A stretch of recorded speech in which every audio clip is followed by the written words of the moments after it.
అస్సలాము అలైకుం వరహమతుల్లాహి వబరకాతు. సోదరులారా, పాలకులు, రాజులు మరియు జవాబుదారీ వ్యక్తులు తమ యొక్క ప్రజల పట్ల ఏ రకమైనటువంటి సంకల్పంతో, నిర్మలమైన మనస్సుతో ఉండాలి అంటే, వారి సంకల్పము, వారి యొక్క నిర్మలమైన మనస్సు, వారి యొక్క ఆలోచన, దాన్ని బట్టి అల్లాహ్ తబారక వ తఆలా తమ యొక్క ప్రజలకి ఆ యొక్క కారుణ్యమైన జీవితాన్ని ప్రసాదిస్తాడు. ఒకవేళ రాజులు, పాలకుల యొక్క మనస్సులో తమ ప్రజల పట్ల ఏదైనా సంకల్పంలో చెడు మరి ఏదైనా అన్యాయతపూరితమైనటువంటి మనస్సుతో సంకల్పించుకుంటే దానికి ప్రతిఫలంగా అల్లాహ్ తబారక వ తఆలా ప్రజల జీవితాల్లో నుంచి కారుణ్యాన్ని తీసివేస్తాడు. ఉదాహరణకి ఈరోజు మీకు ఒక చిన్న జరిగినటువంటి ఒక గాథ మీకు వినిపిస్తాను. అదేమిటంటే, పురాతన కాలంలో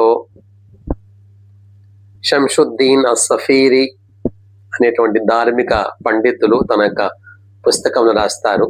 ఇబ్న్ అబ్బాస్ రదియల్లాహు తఆలా అన్హు గారి ఉల్లేఖనం ప్రకారము, ఒక రాజ్యంలో ఒక రాజు ప్రతిరోజు తమ యొక్క ప్రజల సుఖ దుఃఖాలు, మంచి చెడులు తెలుసుకోవడానికి ప్రతిరోజు రాత్రి మారు వేషంలో తిరుగుతూ ఉండేవాడు అనమాట. ఒక సందర్భంలో ఒక వృద్ధ వ్యక్తి దగ్గరికి వెళ్ళాడు. ఆ కుటుంబంలో ఒక అందమైన, ఆరోగ్యకరమైనటువంటి ఒక ఆవు వాళ్ళ ఇంట్లో ఉంది. వారు ప్రతిరోజు ఆ ఆవు ద్వారా పాలు పిండి దానితో జీవనం గడుపుతూ ఉండేవారు. సాధారణంగా ఇచ్చేటువంటి పాల కన్నా 10 ఆవులు ఇచ్చేటువంటి పాలు ఎలాగుంటాయో ఆ విధంగా ఈ యొక్క ఆవు నుంచి వారి కుటుంబానికి దక్కేవన్నమాట. ఇది అసాధారణంగా ఉండేవి. ఈ యొక్క సంఘటనను చూసి రాజు మనస్సులో ఒక చెడు సంకల్పం ఏర్పడింది. అదేమిటంటే, ఈ ఆవును నేను నా యొక్క కుటుంబం దగ్గరికి, నా యొక్క రాజ్యంలో తీసుకువెళ్ళాలి, ఇతని దగ్గర ఉండకూడదు అని చెప్పి ఒక చెడు సంకల్పం ఏర్పడిన తర్వాత రెండవ రోజు కూడా రాజు మళ్ళీ వాళ్ళ ఇంటికి రావడం జరిగింది. ఆ సందర్భంలో ఆ ముసలివాడు, ఆ పేదవాడు ఆవు ద్వారా పాలు పిండే సమయం చెప్పడు ఎలాగైతే ప్రతిరోజు ఓబికి పాలు వచ్చేవో, కానీ ఈ రోజు ఆ పాలు రావడం దూరం కదా, 2-3 చుక్కలు పాలే వచ్చాయి, అసలు పాలే రాలేదు ఆ రోజు అనమాట. అప్పుడు రాజు కూడా దగ్గర ఉన్నాడు మారు వేషంలో. అప్పుడు అడిగాడు, పెద్దాయన ఏమైంది నీ ఆవుకి? ఎక్కడైనా వేరే దగ్గర గడ్డి ఏమైనా వేసిందా? తినరాని వస్తువు తిన్నదా అంటే, అప్పుడు కాసేపు ఆశ్చర్యానికి గురయ్యి ఆ యొక్క ముసలివాడు, ఆ పేదవాడు ఏమన్నారంటే, రాజా,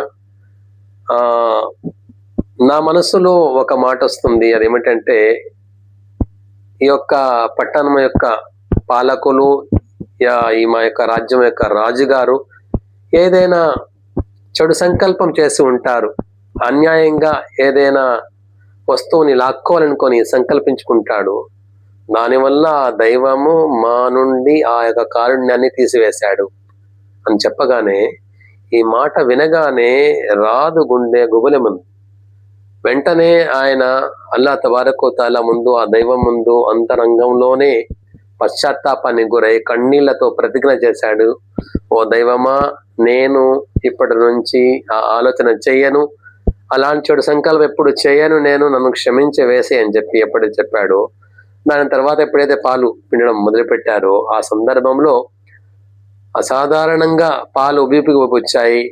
ఒక 10 ఆవులు ఇచ్చేటువంటి పాలు ఒక ఆవు ద్వారా లభించడం జరిగిందన్నమాట.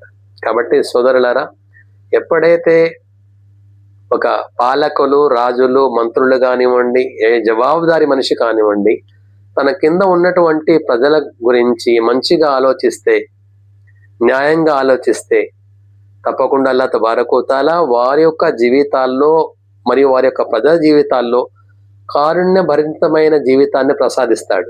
ఎప్పుడైతే సంకల్పంలో లోటుపాట్లు ఎదురవుతాయో, సంకల్పంలో ఏదైనా చెడు ఏర్పడుతుందో అలాంటి సందర్భంలో పాలే కాదు కదా, సంపద కూడా అదృశ్యమైపోతుంది, మరియు పంటలు ఎండిపోతాయి, వర్షాలు పడవు. వీటన్నిటి కారణం ఏంటంటే మనిషి యొక్క సంకల్పము.